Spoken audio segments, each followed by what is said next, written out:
La délégation du Congo-Brazzaville, conduite par Jean-Jacques Bouya, ministre d'État, ministre de l'Aménagement du Territoire et des Grands Travaux, une fois à Kinshasa, a eu une séance de travail avec la première ministre Judith Souminois à l'immeuble du gouvernement avant de se retrouver entre experts sous la coprésidence des deux DG des Grands Travaux des deux pays pour la production d'un document présentant les avancées enregistrées dans le cheminement vers la réalisation de ce projet.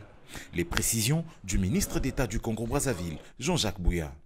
Il s'agissait de regarder et voir comment harmoniser le système financier, fiscal et douanier. Et les experts ont travaillé d'arrache-pied toute la journée d'hier, encore ce matin, pour harmoniser. Le travail n'est pas terminé. Je pense qu'il y a un certain nombre d'impôts et taxes qui ont été harmonisés pour le fonctionnement de la concession.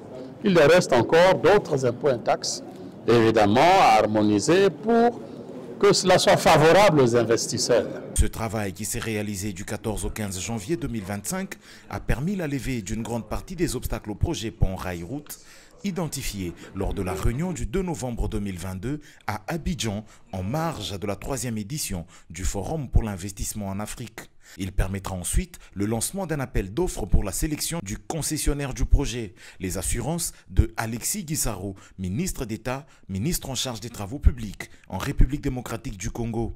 Il n'y a pas de doute à ce sujet. Les deux États, au plus haut niveau, sont engagés dans la matérialisation de ce projet qui va relier les deux capitales les plus proches au monde.